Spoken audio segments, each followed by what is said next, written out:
하나님의 말씀 창세기 2장 8절에서 14절 말씀 같이 찾으시기 바랍니다. 다 찾으셨으면 같이 봉독하시겠습니다. 여호와 하나님이 동방의 에덴에 동산을 창설하시고 그 지으신 사람을 거기 두시고 여호와 하나님이 그 땅에서 보기에 아름답고 먹기에 좋은 나무가 나게 하시니 동산 가운데에는 생명나무와 선악을 알게 하는 나무도 있더라. 강이 에덴에서 발원하여 동산을 적시고 거기서부터 갈라져 네 근원이 되었으니 첫째 이름은 비손이라. 그 땅의 금은 정금이요 그곳에는 베델리엄과 호마노도 있으며 둘째 강의 이름은 기온이라. 그수 온 땅에 둘렀고 셋째 강의 이름은 히데겔이라. 아수르 동편으로 흐르며 넷째 강은 유브라데더라. 아멘. 사랑의 하나님 아버지, 감사를 드립니다. 오늘 무더위 가운데서도 저희들의 건강을 지켜주셔서 예배를 모이게 하시고 또 오늘 은혜의 에덴 동산의 내 강에 대한 말씀을 나누게 하심을 감사드립니다.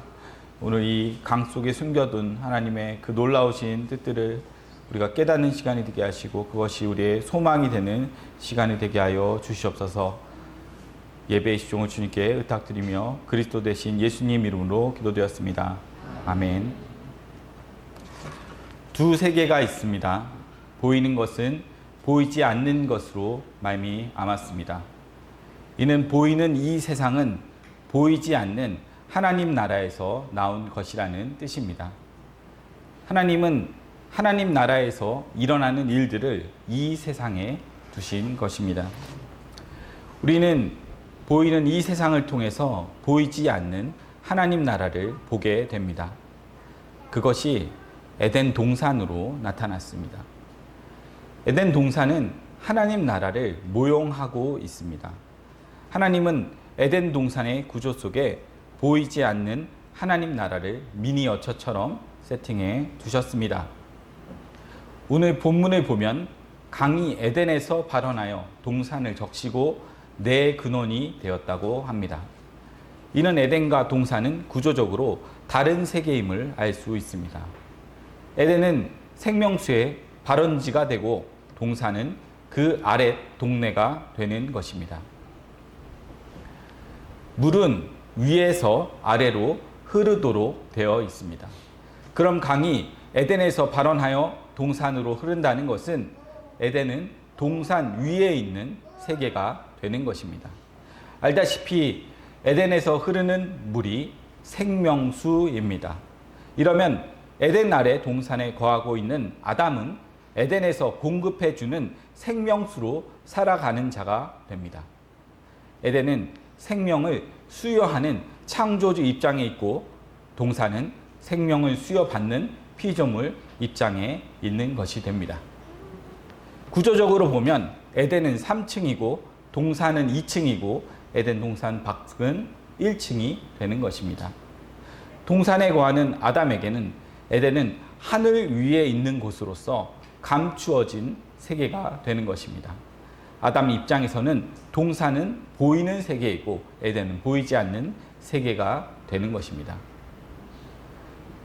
보이는 세계는 보이지 않는 세계로 말미암았다고 하였으니 아담이 살아가는 보이는 동산은 보이지 않는 에덴으로부터 말미암음이 되는 것입니다. 이러면 에덴 동산은 이중적인 계시로서 보이는 세계와 보이지 않는 세계의 축소판이 되는 것입니다.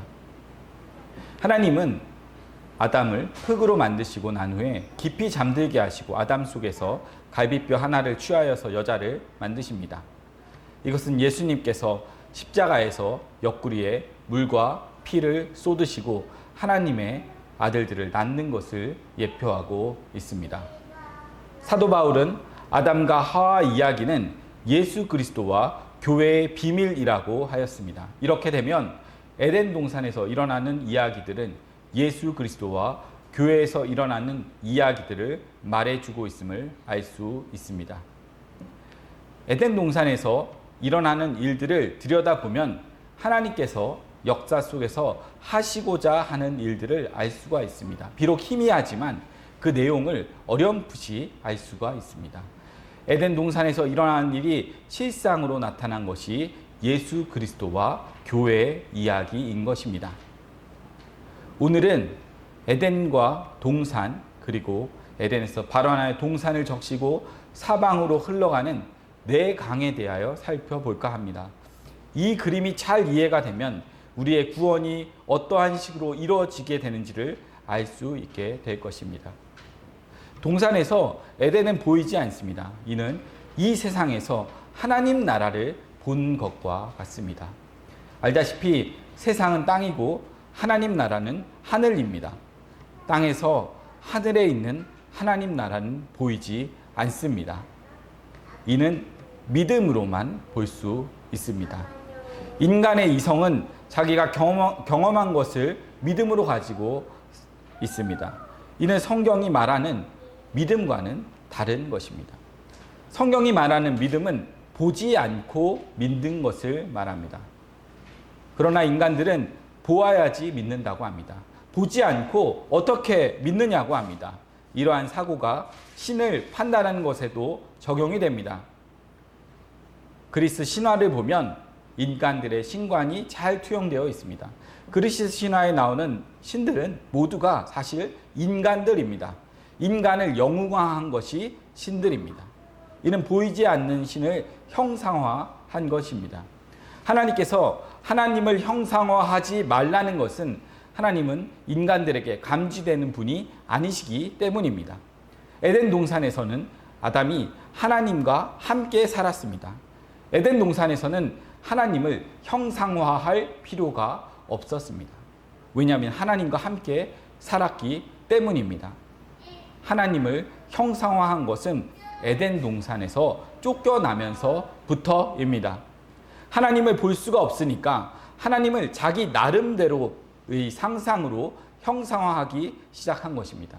사람마다 자기 생각에 신은 이럴 것이다 라는 이미지를 형상화시킨 것입니다. 이를 신의 개념화라고 합니다.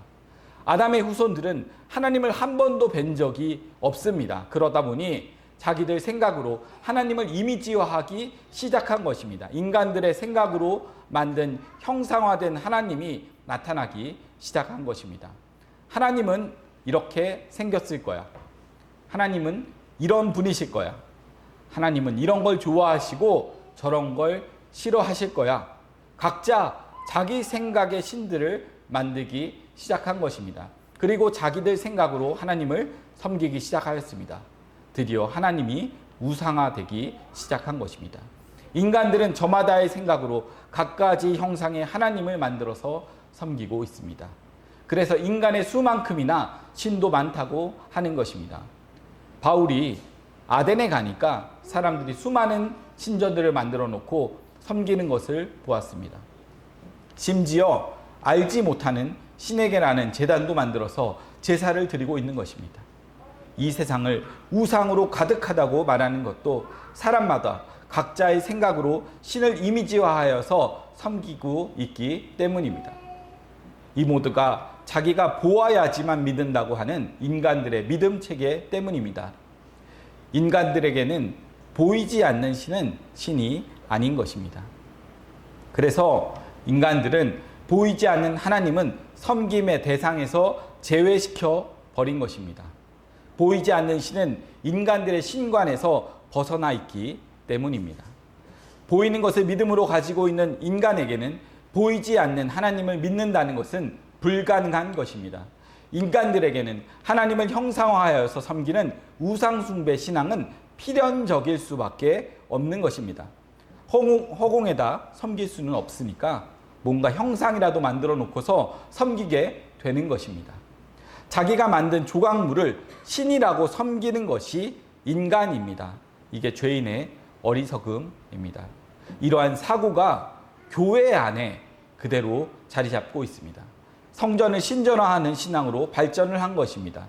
이 시대 교회들이 구원받은 성도들의 모임인 교회를 인간들이 만든 건축물인 성전이라는 이름으로 대체하여 섬기는 것은 우상숭배 신앙인 것입니다. 불자들이 절간을 신성시하여서 섬기는 것처럼 이 시대 교인들이 교회를 성전이라는 이름으로 신성시하고 있는 것입니다. 이러한 신앙이 교회 자랑으로 나타나고 있는 것입니다. 마치 유대인들이 예루살렘 성전을 자랑하였듯이 지금도 교인들이 예배당을 성전이라고 자랑하고 있는 것입니다. 유대인들에게 성전은 하나님과 같은 것이었습니다. 누구라도 성전을 더럽히면 죽임을 당하였습니다. 그런데 예수님이 이건 성전이 아니라고 하면서 뒤집어 엎어 버리십니다. 그러자 유대인들은 예수님을 신성모독죄로 십자가에 달아서 죽인 것입니다. 스데반도 성전을 모욕하였다가 죽임을 당하였습니다. 사도 바울도 성전에 이방인들을 데리고 들어갔다는 죄목으로 참소를 당하여서 로마로 압송당한 것입니다. 이러한 신앙이 지금 이 시대도 그대로 드러나고 있습니다. 수십억, 수백억, 수천억을 들여서 교회를 성전이라고 하면서 미석으로 꾸미고 화려하게 짓는 것은 믿음 없는 교인들의 우상성을 채워주기 위한 것입니다. 거짓 목사들이 예배당을 성전으로 둔갑을 시켜서 육에 속한 교인들로 하여금 우상 숭배 신앙을 조장하고 있는 것입니다. 예수님께서 십자가에서 헐어버리신 것을 다시 세우고 있는 것입니다. 인간들의 역사는 늘 순환을 합니다. 전도서 1장 8절에서 11절 말씀을 보시면 해 아래는 새 것이 없다고 하십니다. 돌고 돌아서 늘 그 자리입니다. 특히 영적인 일은 항상 동일합니다. 그러니 과거에 하던 것들이 무늬만 바꾸어서 나타나고 자행되고 있는 것입니다. 돌고 돌아서 옛적 사람들이 하던 짓을 지금도 그대로 답습하는 것입니다. 그 조상의 그 후손들이기 때문입니다. 그러므로 2000년 전에 일어난 예수님의 십자가 사건이 지금도 교회 안에서 그대로 재현되어서 일어나고 있는 것입니다. 성경은 하늘의 이야기를 하고 있습니다. 태초에 하나님은 두 세계를 창조하셨습니다. 천지입니다. 천은 하늘이고 지는 땅입니다. 하늘은 보이지 않고 땅은 보이는 세계입니다. 보이는 세계를 육이라고 하고 보이지 않는 세계를 영이라고 합니다. 하늘과 땅 그리고 영과 육은 빛과 어둠처럼 전혀 다른 세계입니다. 보이는 세계에서 보이지 않는 세계의 이야기는 비밀에 속하였습니다. 성경은 보이지 않는 세계의 이야기를 보이는 세계의 언어로 기록하고 있습니다. 비록 보이는 세계의 언어로 기록을 하였다고 할지라도 그 의미는 보이지 않는 하늘나라 이야기인 것입니다. 성경을 성령의 감동으로 기록한 것은 육의 언어 속에 영의 이야기를 담아 놓았기 때문입니다. 마치 에덴 동산에서 일어나는 일 속에 하늘나라 이야기를 담은 것과 같은 이야기입니다. 성령께서 육적인 사건 속에서 영적인 의미들을 말씀해 주고 있는 것입니다. 예수님께서는 너희가 땅의 말도 제대로 이해하지 못하는데 하늘의 이야기를 어떻게 이해하겠느냐고 하셨습니다. 내가 아는 말이 하늘의 이야기라고 하셨습니다. 그러면서 천국의 비밀은 은혜로 선택을 입은 영에 속한 너희에게는 허락이 되었으나 율법 아래에 있는 육에 속한 저희에게는 비밀이라고 하였습니다.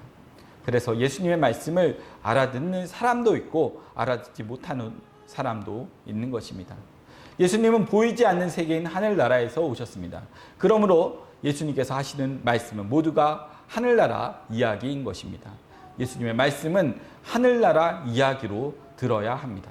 하늘나라 이야기로 들으려면 하늘의 말을 듣는 귀를 받아야 합니다.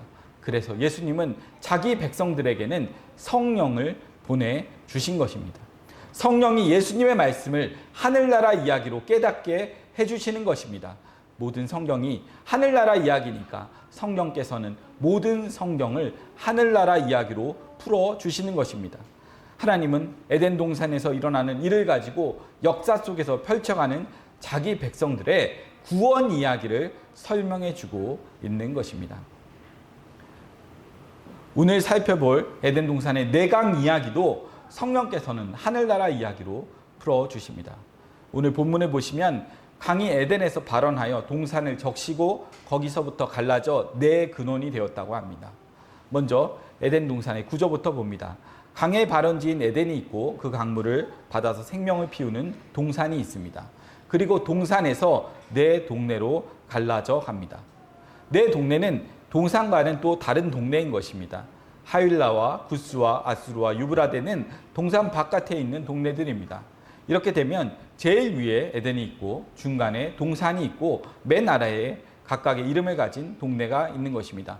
3층 에덴, 2층 동산, 1층 네 동네가 있는 것입니다.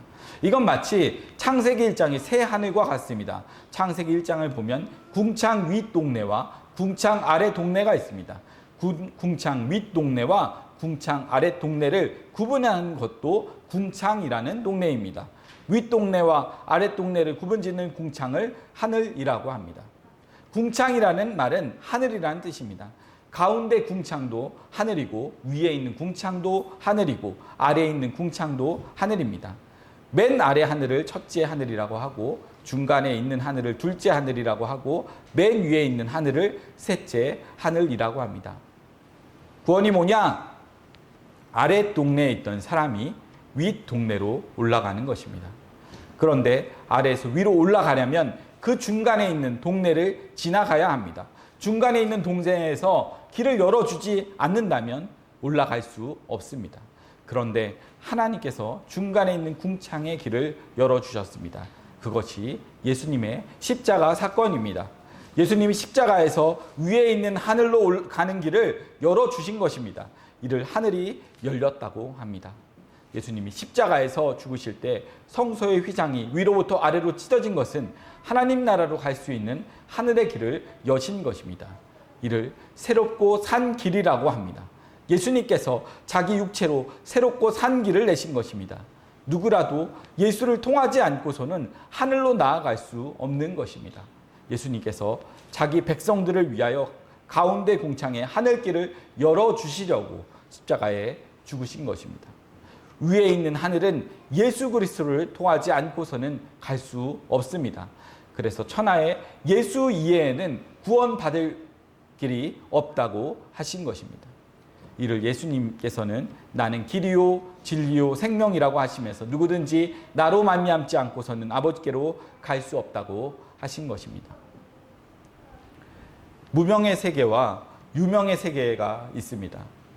무명이란 이름이 없는 세계를 말하고 유명이란 이름이 있는 세계를 말합니다. 무명의 세계는 보이지 않는 세계이고 유명의 세계는 보이는 세상입니다. 창조주이신 신은 이름이 없고 피조물은 이름이 있습니다. 잘 보시면 각이 에덴에서 흐를 때는 이름이 없었는데 에덴 동산 밖으로 나와서는 각각의 이름을 갖고 흐르게 됩니다. 이는 보이지 않는 하나님 나라와 보이는 이 세상을 말해주고 있는 것입니다. 하나님의 나라는 신의 세계입니다. 만물을 창조하신 신이 살아가는 창조의 세계에는 이름이 없습니다. 알다시피 이름은 창조주가 피조물에게 지어주시는 것입니다. 그렇다면 강의 발원지인 에덴은 하나님의 나라를 상징하고 이름을 가지고 흐르는 동상 밖은 이 세상을 상징하고 있음이 됩니다.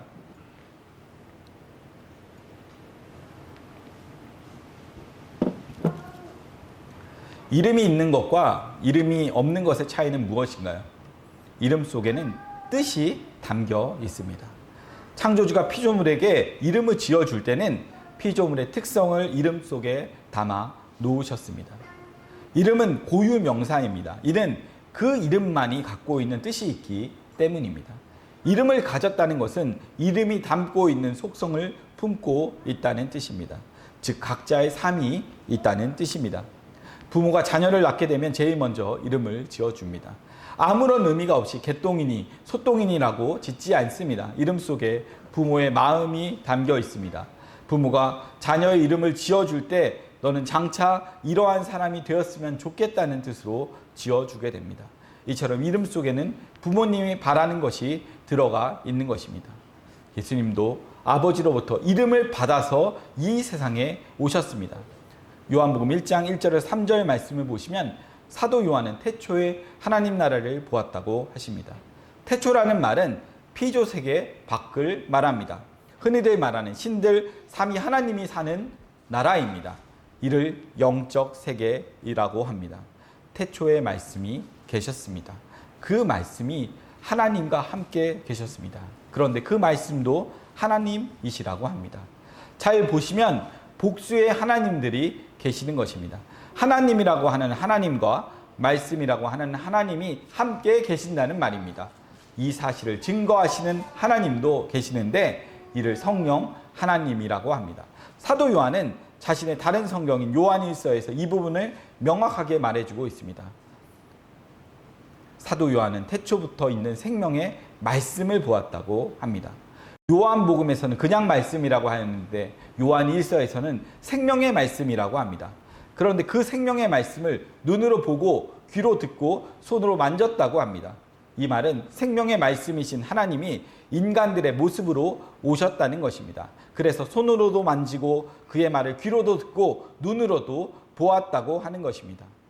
그런데 자신들이 눈으로 보고 귀로 듣고 손으로 만진 그 생명의 말씀이신 하나님이 바로 하나님의 아들이라고 합니다.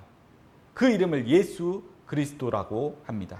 예수는 이름이고 그리스도는 그가 이 세상에서 하시는 일의 직임입니다. 태초의 말씀으로 계시던 하나님이 예수라는 이름을 아버지로부터 받아서 이 세상에 오신 것입니다. 하나님이신 하나님을 성부 하나님이라고 하고 생명의 말씀이신 하나님을 성자 하나님이라고 하고 이러한 사실을 증거하는 하나님을 성령 하나님이라고 합니다. 태초라는 하나님 나라에는 성부, 성자, 성령 삼위 하나님이 계신 곳입니다. 이를 창세기 1장에서는 우리라고 하십니다. 성부, 성자, 성령 하나님께서 우리가 우리의 형상을 따라 사람을 만들자고 하시면서 피조물인 사람을 창조하신 것입니다. 사람 속에는 성부, 성자, 성령의 형상이 담겨져 있는 것입니다. 사도 요한은 요한복음과 요한 1, 2, 3 서신서와 요한계시록을 썼습니다. 그런데 모두가 태초에 관한 것을 말해주고 있습니다. 요한복음 태초에 말씀으로 계시던 하나님이 육신을 입고 이 세상에 오신 것을 말해주고 있습니다. 요한서신서는 그 말씀이신 하나님의 생명의 속성을 이야기하는데 그것이 사랑이라고 합니다. 생명의 말씀이신 하나님이 이 세상에 오셔서 자기 백성들과 사랑의 사귐을 가졌다고 하십니다. 그러므로 생명의 말씀이신 하나님과 사귐을 가진 사람들은 그 속에 하나님의 사랑을 품고서 형제를 사랑하게 된다고 합니다. 이렇게 생명의 말씀이신 하나님과 사랑의 사귐을 가진 자들이 장차 천국에서 그의 신부로 살아가게 되는 것을 요한계시록에서 말해주고 있습니다.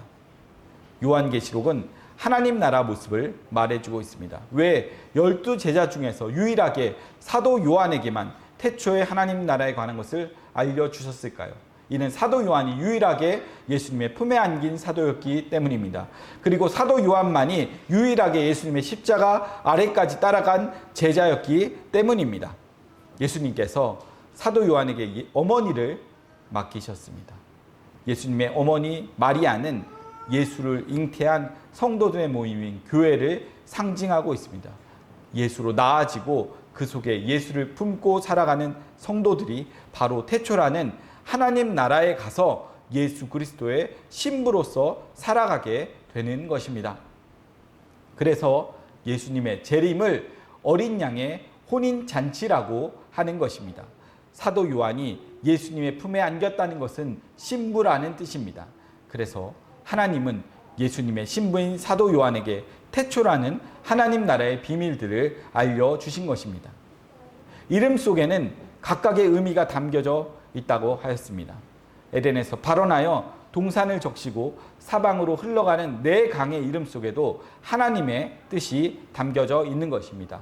에덴에서 발원하여 동산을 적시고 네 근원으로 갈라져 각각의 이름으로 흐르는 강도 각각의 이름을 담고 있는 일을 해야 하는 것입니다.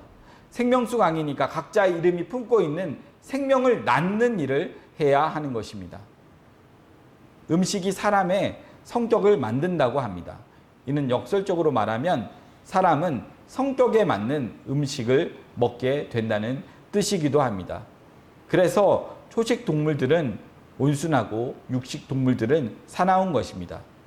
강물이 음식과 같은 것입니다. 어떤 물을 마시느냐에 따라서 그 사람의 성품이 형성되는 것입니다. 이를 반대로 말하면 성품이 물을 찾게 된다는 뜻입니다. 이러한 의미로 에덴 동산의 네 강물을 살펴보면 영적인 의미를 읽어낼 수가 있습니다. 먼저 각각의 이름이 담고 있는 의미를 간단하게 문자적으로 살펴보겠습니다. 첫째 강의 이름은 비손입니다. 이는 풍성하다라는 뜻을 담고 있습니다. 비손이라는 강물을 마시고 살아가는 사람들은 풍성하게 살아가게 되는 것이며 무슨 일을 해도 넉넉한 마음으로 살아가게 됩니다. 둘째 강의 이름은 기온입니다. 이는 터져 나간다는 뜻을 담고 있습니다. 기온 강물을 마시고 사람들은 활발합니다. 무슨 일을 해도 추진력이 강해서 진취적으로 일하게 됩니다. 셋째 강의 이름은 히데겔입니다. 이는 화살처럼 빠르다라는 의미를 담고 있습니다.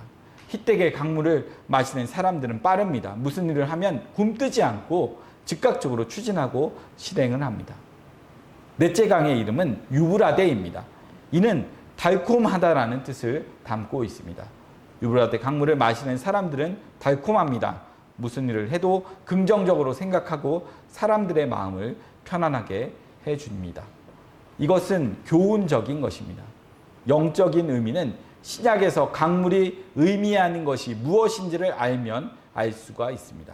구약은 표상이고 신약은 실상입니다. 에덴 동산의 강물은 표상입니다. 실상은 신약에 따로 있습니다. 모든 성경은 예수 그리스도를 증거하기 위하여 기록된 말씀이라고 하였습니다.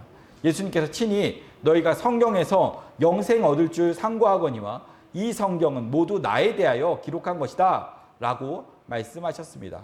그렇다면 에덴 동산의 강 이야기도 당연히 예수님과 관련된 이야기로 풀어가야 합니다. 감사하게도 후대 성도들이 이런 의문을 품게 될 것을 하나님께서 미리 아시고 앞선 선지자들을 통하여 미리 말씀해 주셨습니다. 그럼 성경에서 강물을 어떻게 말해주고 있는지를 구약에서부터 시작해서 신약으로 살펴보도록 하겠습니다.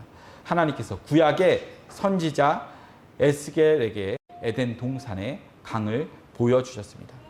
에스겔은 성령의 감동으로 에덴 동산에 흐르던 그 강물을 보았습니다. 에스겔 47장 1절에서 12절 말씀을 보시면 에스겔은 성령으로 세워진 성전을 보았습니다. 그 성전을 여호와 삼마라고 합니다. 그런데 그 성전 문지방에서 강물이 흘러나오는 것입니다. 그 물이 처음에는 발목에 잠길 정도로 흐릅니다. 그러다 차츰 무릎에서 허리로, 허리에서 가슴으로, 가슴에서 온몸을 잠그는 것입니다. 온 세상을 창일하게 덮는 것입니다. 그런데 이 강물이 가는 곳마다 생명을 살리는 일을 하는 것입니다. 또한 강가의 각종 실과 나무들을 자라게 하면서 달마다 새로운 실과들을 맺히게 하는 것입니다. 에스겔이 본 물의 발원지가 성전이라고 하였습니다. 그 성전 이름을 여호와 삼마라고 하였습니다. 여호와 삼마라는 말은 여호와께서 그 가운데 계심이라는 뜻입니다. 에스겔이 본 강물이 에덴에서 흐르는 그 강물인 것입니다. 이러면 여호와 삼마라고 하는 성전이 곧 에덴이 되는 것입니다. 에덴에서 흐르는 강물이 가는 곳마다 생명을 살리고 치료하는 일을 하는 것입니다. 하나님께서 에스겔에게 에덴에서 발원하여 흐르는 그 강물이 이 세상에서 생명을 살리는 일을 한다는 것을 설명해 주고 있는 것입니다. 에스겔이 본 그 강물을 신약 시대에서는 반모섬에서 사도 요한이 보았습니다. 계시록 22장 1절에서 2절 말씀을 보시면 사도 요한이 천국에서 한 강물을 보았다고 하십니다. 그 강물은 하나님과 어린 양의 보좌로부터 흘러내리는 생명수 강인 것입니다. 생명수 강의 발원지가 하나님과 및 어린 양의 보좌입니다. 이는 하나님의 보좌이기도 하고 어린 양의 보좌이기도 하다는 뜻입니다. 하나님의 보좌와 어린 양의 보좌는 같다는 뜻입니다. 하나님이 계신 곳이 성전이고 어린 양이 계신 곳이 성전인 것입니다. 창세기에서는 에덴이었고 에스겔에서는 성전이었고 요한계시록에서는 하나님과 어린 양의 보좌입니다. 에덴 동산의 강물이나 에스겔이 본 강물이나 사도 요한이 본 강물은 같은 것입니다. 다르게 말을 할 뿐 영적 의미는 다 동일한 것입니다. 에덴이 성전이고 성전이 에덴이고 에덴이 어린 양의 보좌이고 성전이 어린 양의 보좌인 것입니다.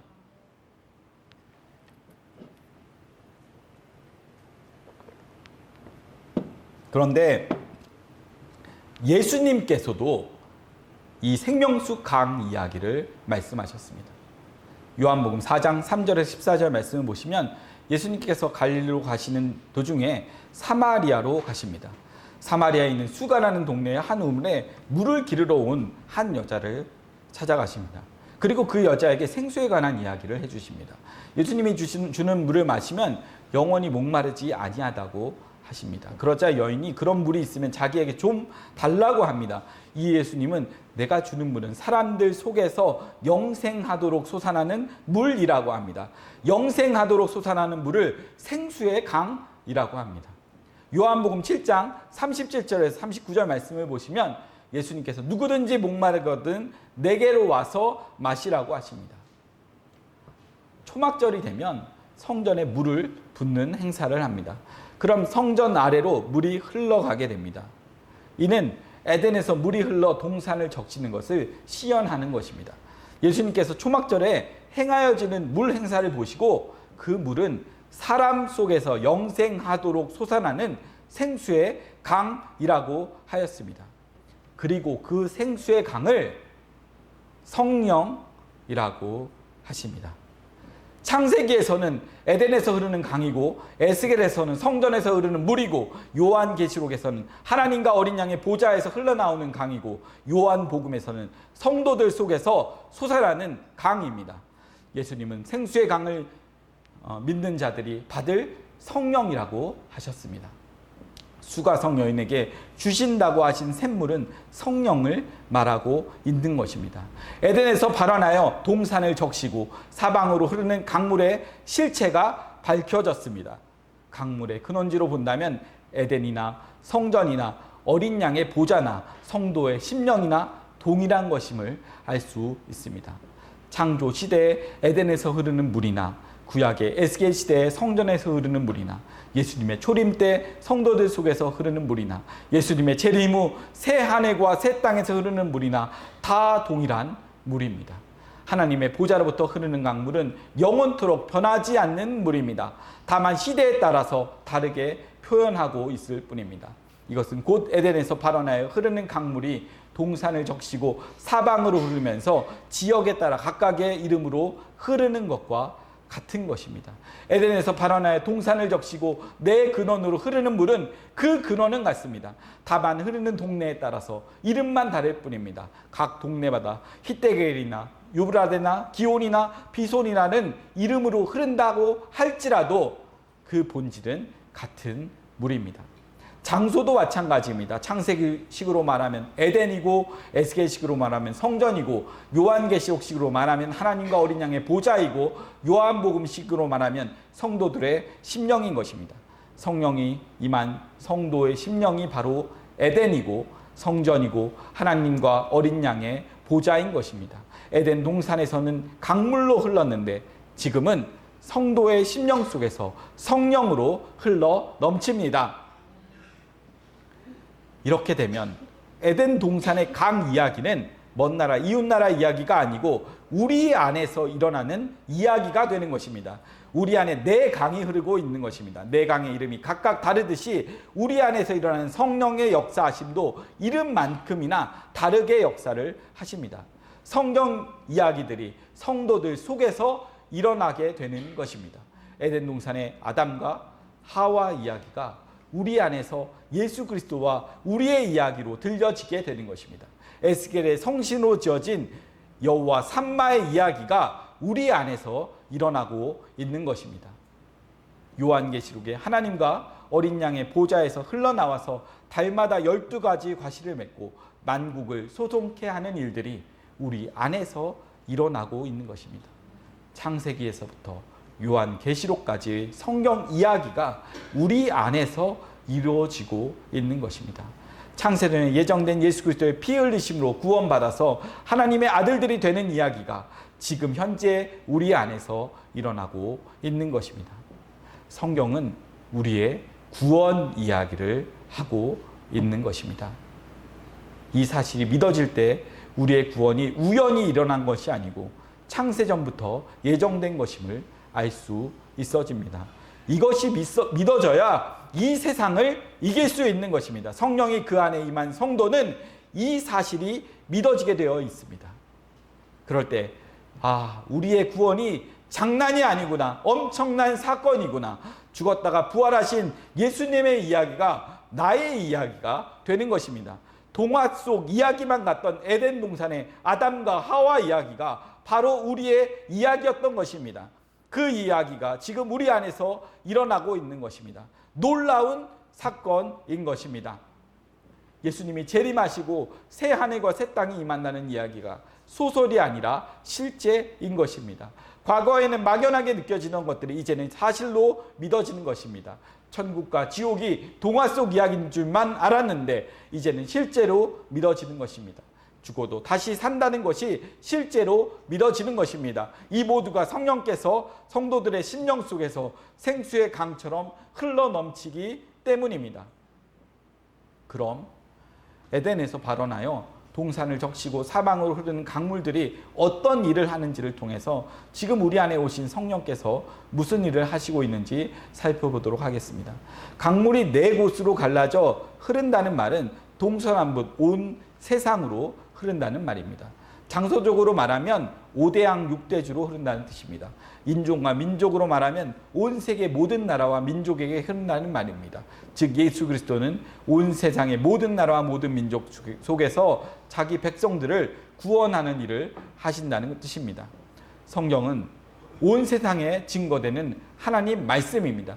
하나의 복음 이야기입니다. 그래서 오순절 성령이 임하고 난 후 베드로가 하나의 언어로 설교를 하였는데 온 세상 사람들이 각국의 언어로 들을 수 있었던 것입니다.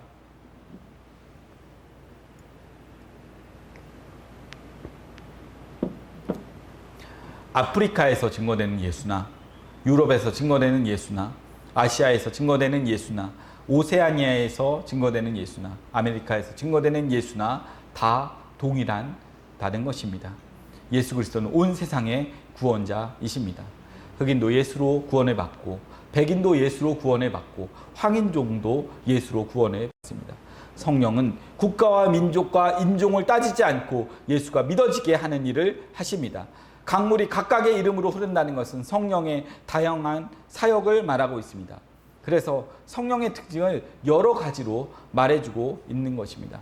불 같다느니, 바람 같다느니, 기름 같다느니, 비둘기 같다느니, 사람 같다느니 여러 가지로 표현하고 있습니다.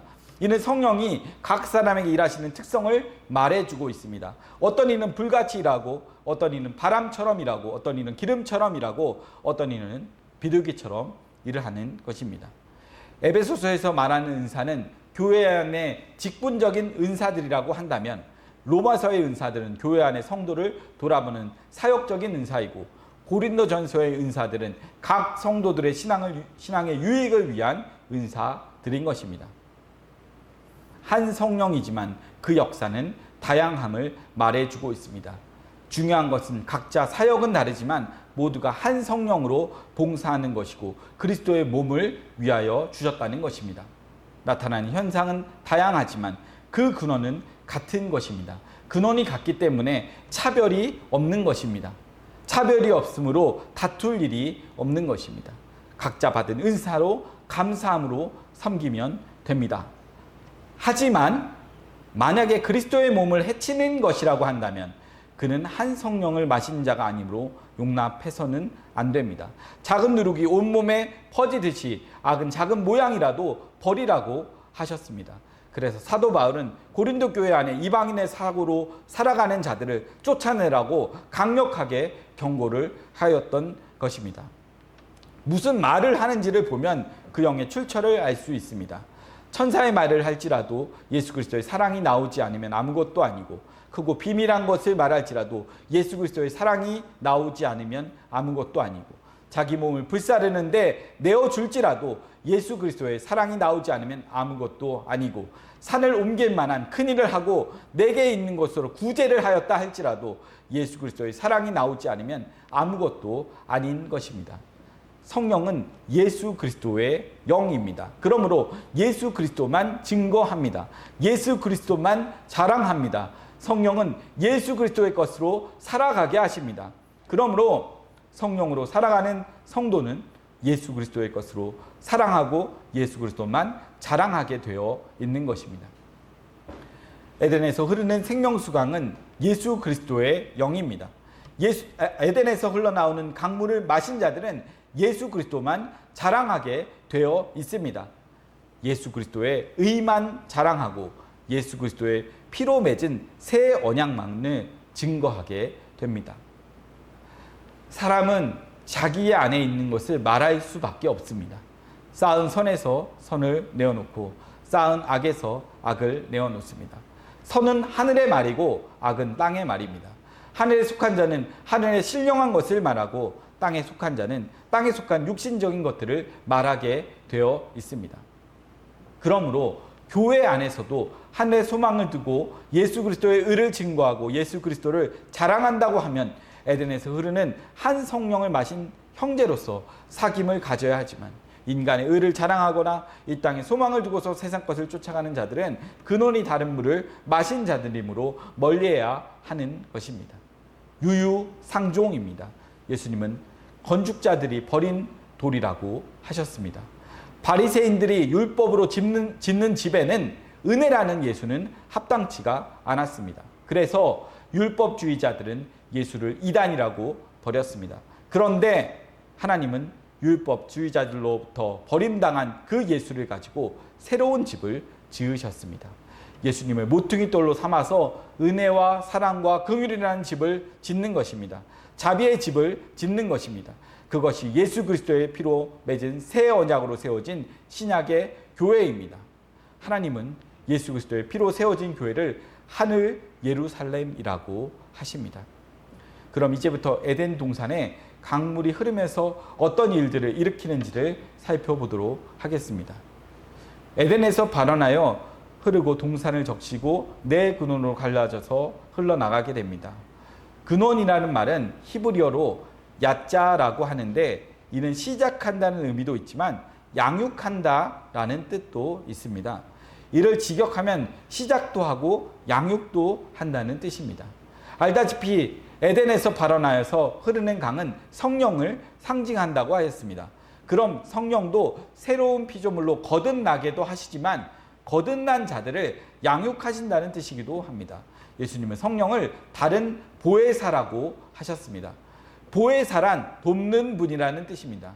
예수님께서 성령을 다른 보혜사로 보내신 이유는 예수님께서 십자가에서 이루신 일을 자기 백성들 속에서 이루기 위함입니다. 예수님은 죄 아래서 난 자들을 죽이는 일을 하시고 성령은 살리는 일을 하십니다. 성령은 예수 안에서 새로운 피조물로 거듭나게 하십니다.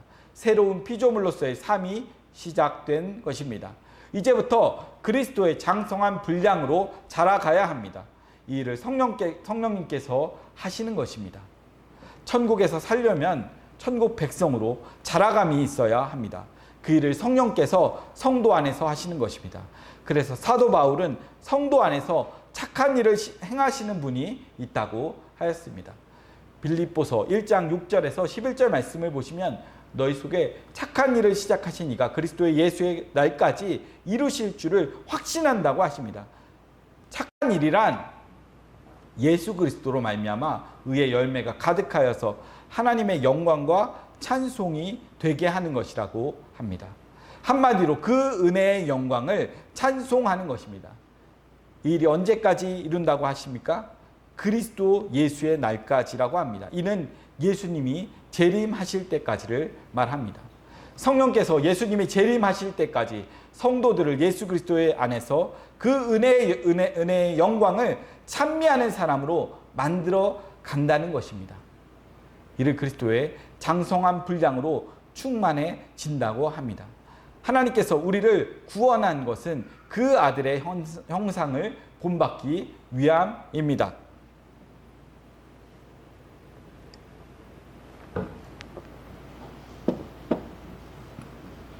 로마서 8장 29절에서 30절 말씀을 보시면 하나님이 미리 아신 자들을 그 아들의 형상을 본받게 하려고 미리 정하셨다고 하십니다. 무슨 말인고 하니 하나님께서 창세전에 그 아들이신 예수 그리스도의 형상을 본받는 백성들을 만들고자 작정하셨다는 것입니다.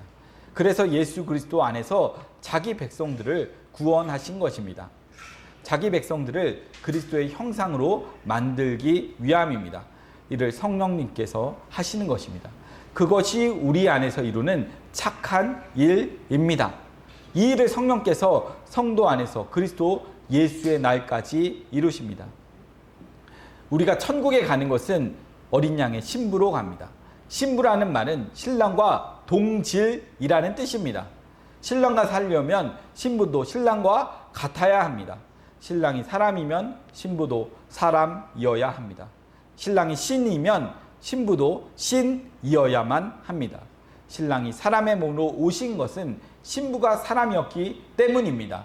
신부가 하늘로부터 성령으로 거듭나서 영적 존재가 되는 것은 신랑이 하늘에 속한 분이시기 때문입니다. 사도 요한이 천국의 모습을 보았습니다. 요한계시록 4장 2절에서 3절 말씀을 보시면 하늘에 보좌가 있다고 하십니다. 그 보좌에 앉으신 분의 모습이 벽옥과 홍보석 같고 녹보석과 같다고 하십니다. 하나님을 보석으로 말해주고 있습니다. 아버지가 보석이면 아들도 보석입니다.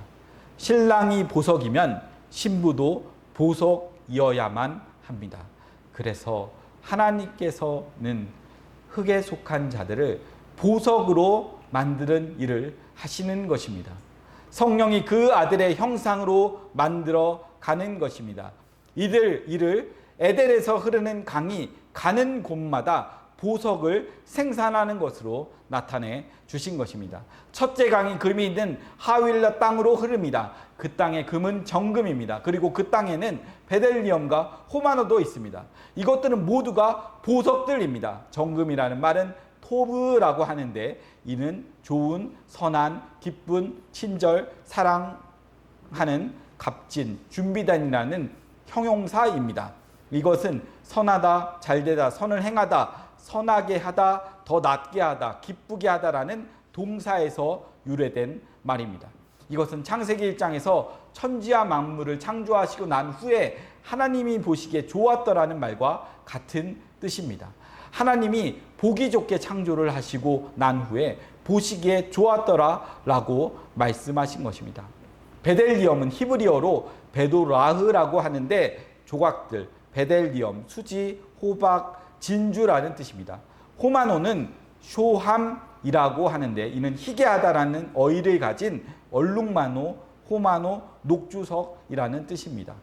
이것은 에덴에서 흐르는 강이 사방으로 흘러가면서 하나님의 보시기에 좋은 보석들을 만들어 낸다는 뜻입니다. 쉽게 말해서 에덴 동산에서 발원된 물을 마시는 자는 보석이 된다는 것입니다.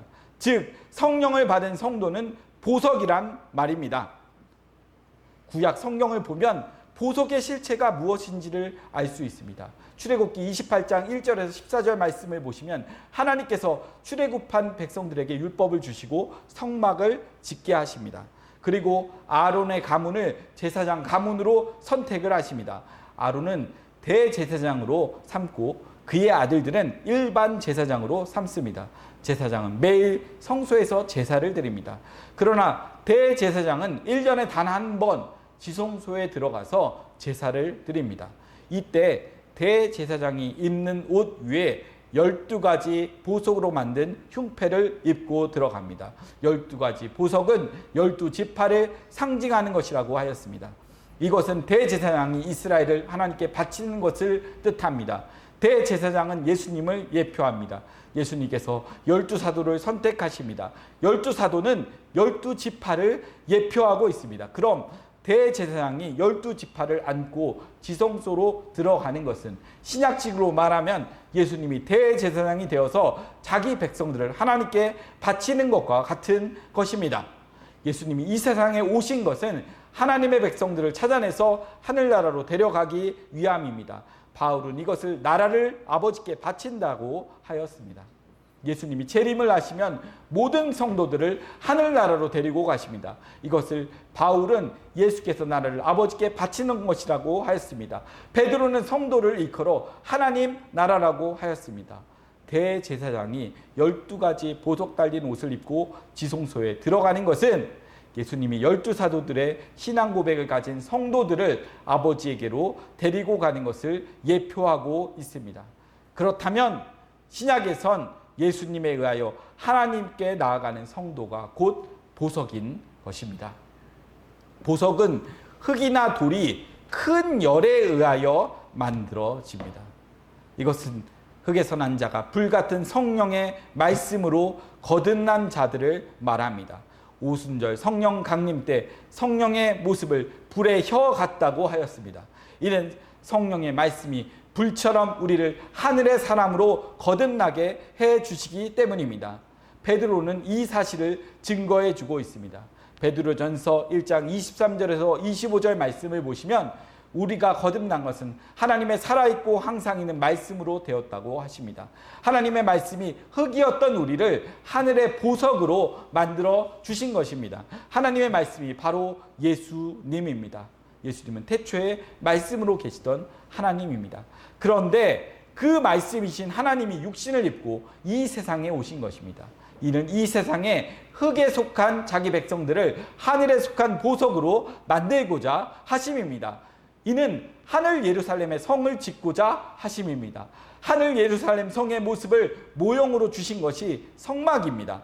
그래서 성막을 일컬어 하늘에 있는 것의 모형이라고 하는 것입니다. 그런 성막을 어떻게 만드는지를 보면 하늘 예루살렘이 어떻게 만들어지는지를 알 수가 있습니다.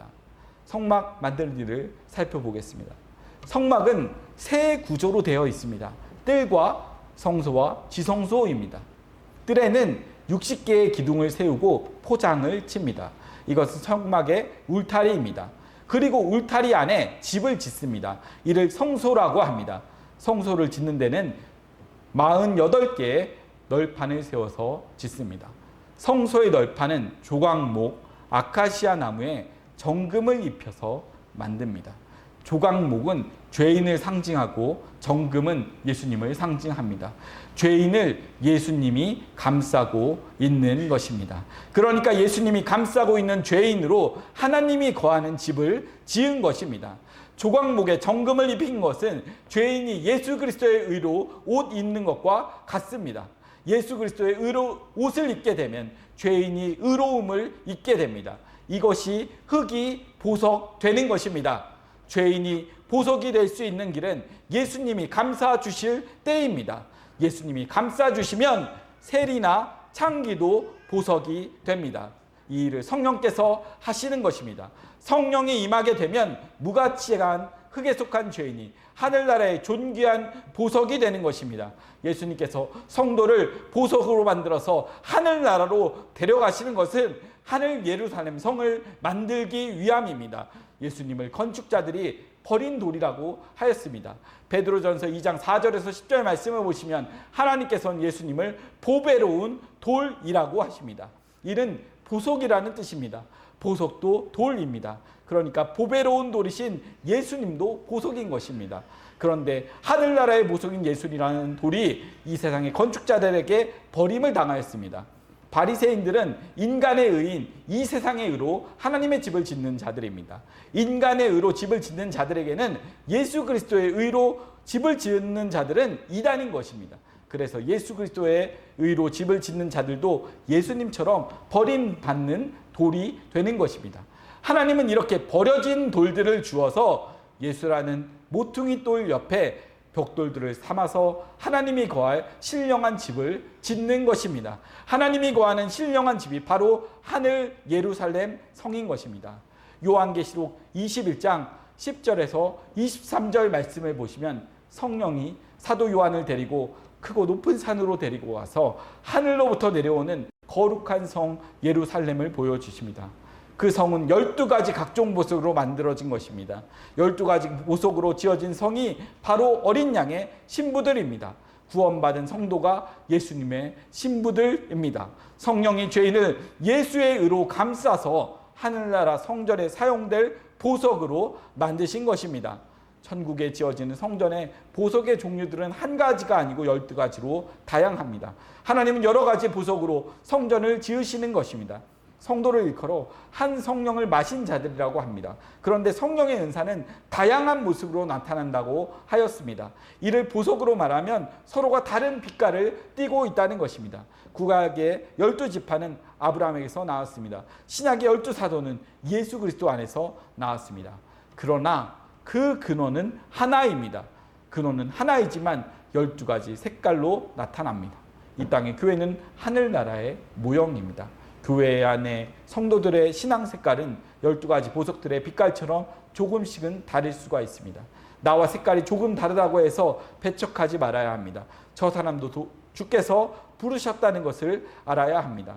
가을에 단풍이 물든 산에 가보시면 각각의 나무들이 자기의 색깔들로 형형색색으로 어우러져 한 폭의 그림을 만들어내고 있습니다. 우리는 그런 풍경을 볼 때 탄성을 지어냅니다. 만약 단풍이 모두 하나의 색깔로만 되어 있다면 몸이 건조해서 볼 수가 없을 것입니다. 하나님께서 다양한 것들을 하나의 조화로 만들어서 멋진 작품을 만들어내고 있는 것입니다. 교회란 이와 같습니다. 각양의 인간들이 모여 예수 그리스도의 사랑이라는 하나의 작품을 만들어내는 것입니다. 마치 합창단과 같이 모든 성도가 각각의 파트로 노래를 하여 웅장한 하모니를 만들어내야 하는 것과 같습니다. 천국을 보면 만물이 하나님을 찬양하는 모습이 나옵니다. 이는 천국에서는 천하 만물이 각자의 방법으로 다 주를 찬양하게 되는 것입니다. 주의 성령이 다양함 속에서 일치를 만들어내고 계시는 것입니다. 근원이 같은 에덴에서 흐른 강물을 마신 자들은 차별해서는 안 되는 것입니다. 비손이라는 물을 마신 사람이든 히데겔이라는 물을 마신 사람이든 기온이라는 물을 마신 사람이든 에브라데 물을 마신 사람이든지 그 이름 때문에 싸울 이유가 없는 것입니다. 모두가 한 근원으로부터 나온 형제들이기 때문입니다. 성도는 예수님의 피 안에서 화목된 자들입니다. 교회는 예수님의 피로서 하나님과 화목된 자들이 모인 곳입니다. 모두가 예수 그리스도의 피로 화목된 자들이기 때문에 차별이 없는 것입니다. 예수님의 피 흘리심으로 화목된 자들은 예수 그리스도만 자랑하게 되어 있습니다. 성령은 예수님만 증거하도록 보내심을 받은 분입니다. 성령은 예수님의 십자가 사건만을 자랑하도록 하십니다. 그러므로 성령으로 난 자는 예수 그리스도만 자랑하게 되는 것입니다. 천국에 간 24장로들이 면류관을 벗어서 어린 양에게 던집니다. 이것은 자신들이 쓴 면류관은 어린 양으로부터 주어진 것을 고백하는 것입니다. 이걸 그 은혜의 영광을 찬미한다고 합니다.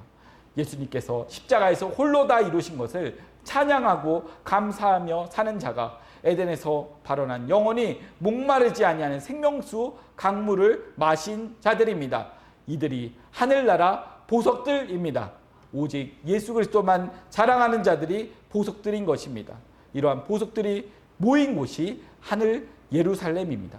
그래서 하나님은 성도를 일컬어 질그릇 속에 보화를 담고 있다고 하셨습니다. 예수님이 보화입니다. 신랑이 보석입니다. 그럼 신부도 보석이어야 합니다. 그래서 성령이 오셔서 예수의 신부가 될 자들을 보석으로 만드시는 것입니다. 이렇게 성령에 의하여 보석으로 만들어진 자들로 지어진 하늘 예루살렘 성에 예수 그리스도는 신랑으로 거하게 되시는 것입니다. 우리 모두가 그 강가에서 생산되는 보석이고 하늘 예루살렘 성의 보석이고 어린 양의 신부인 것입니다. 보석은 빛을 받고 빛을 발하여야 합니다. 참 빛이신 예수 그리스도의 빛을 받아서 각자 아름다운 빛을 비추어야 합니다. 그리할 때 주변에 생명의 역사들이 일어나게 되는 것입니다. 우리 모두가 넷째 날에 지어진 빛을 받아서 발하는 자들입니다. 첫째 날에 참 빛을 받아서 어두운 세상을 비추어 주어야 합니다. 예수님은 참 빛이 되셔서 해와 달과 별에게 비추어 주십니다. 그럼 우리들은 참 빛이신 하나님의 생명의 빛을 죽은 세상에 생명을 보여주어야 하는 것입니다. 생명은 하나님을 아는 것이라고, 생명은 하나님을 찬송하는 것이라고, 생명은 예수 그리스도를 구주로 모시고 살아가는 것이라고, 생명은 영원한 하나님 나라를 소망하면서 살아가는 것이라고 알려주어야 합니다. 밤 하늘의 별들처럼 어두운 세상의 하늘나라 빛으로 살아가시기를 주의 이름으로 축원드립니다. 같이 기도하시겠습니다. 사랑의 하나님 아버지, 오늘 우리의 실상이 하늘나라 보석임을 알게 하여 주셔서 감사합니다.